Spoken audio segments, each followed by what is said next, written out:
You think you know Roman Reigns?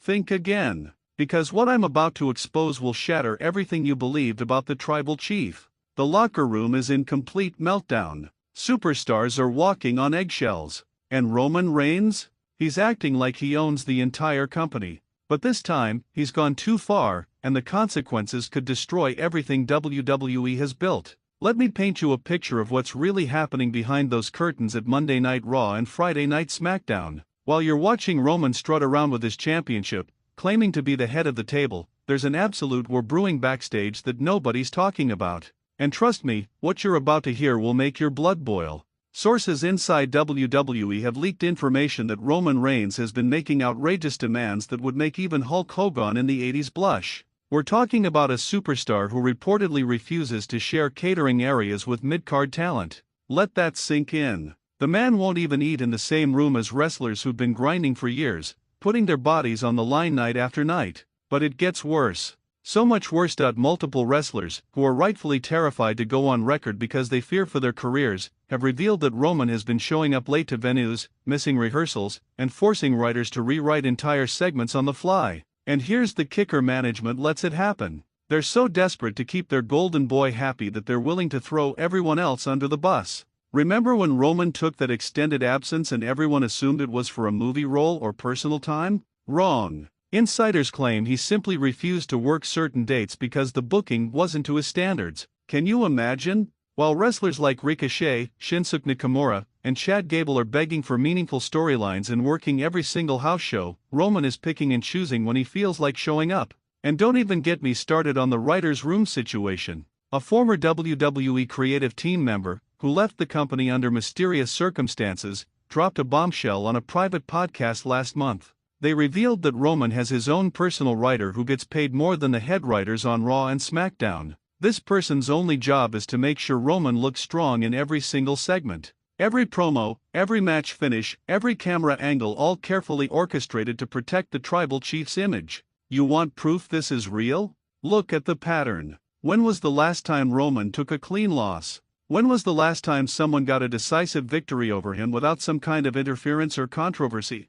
The company has booked themselves into a corner because one man has too much power, and now they can't figure out how to get out of it without causing a backstage explosion. But here's where it gets absolutely insane. There are whispers, and these are from legitimate sources within the company, that Roman has threatened to walk out multiple times over the past year. Not because of creative differences. Not because of his health. But because he wants more money and complete creative control over his character. He wants the kind of power that Vince McMahon used to have. He wants to decide who gets pushed, who gets buried, and how every single storyline involving him plays out from beginning to end. The Bloodline storyline? Everyone's praising it as the greatest angle in modern WWE history. But do you know what's happening behind the scenes? Jimmy USO, and Solo Sikoa are reportedly frustrated because they're being used as props in Roman's personal narrative. They're not allowed to shine too bright because it might overshadow the tribal chief. They can't cut promos without approval. They can't pitch ideas without going through Roman first. It's creative suffocation. And Solo Sikoa?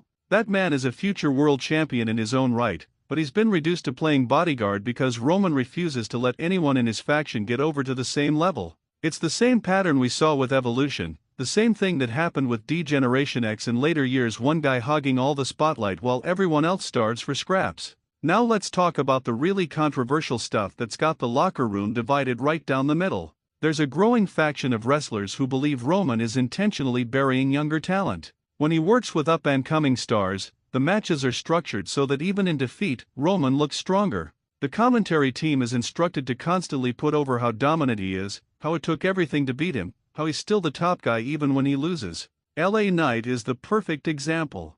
The man is the hottest act in wrestling right now. The crowd goes absolutely nuclear for him. But what happened when he got his shot at Roman? Crickets.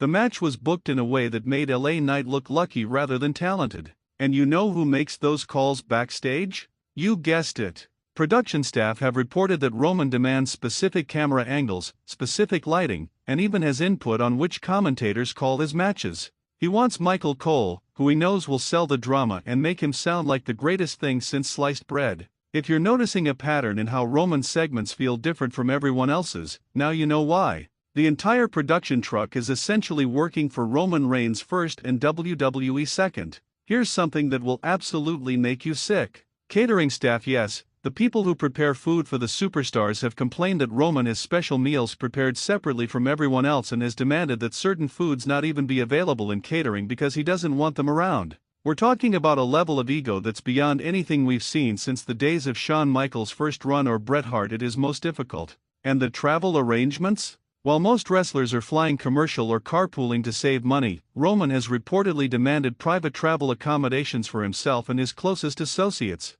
The company pays for it because they're terrified of what happens if he gets unhappy and decides to take his ball and go to AEW or retire altogether. Speaking of AEW, there's legitimate concern within WWE management that if they don't keep Roman happy, he might jump ship.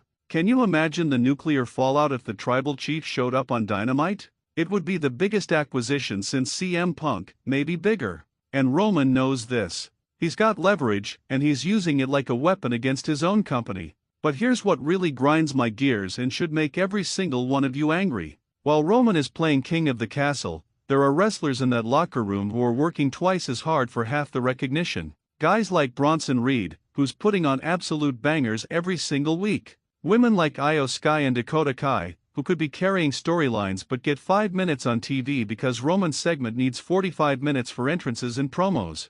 The pay structure is another nightmare. Roman is reportedly making more per appearance than some wrestlers make in an entire year. And while nobody's arguing that main eventers should make more money, the gap has become so obscene that it's creating resentment. Younger wrestlers are looking at the situation and thinking, why should I kill myself in the ring when one guy is taking home 90% of the top-level money? Now, WWE defenders will say this is all part of the business. That Roman earned his spot. That he's a draw and deserves special treatment. But here's the problem with that logic: it's killing the industry. When one person has so much power that they can derail entire storylines, refuse to work with certain people, and essentially hold the company hostage, that's not good for business. That's toxic. And before you come at me in the comments saying this is all speculation, let me remind you of something. Where there's smoke, there's fire. Every single major wrestling controversy started with whispers backstage before it exploded into public knowledge. The Montreal Screwjob,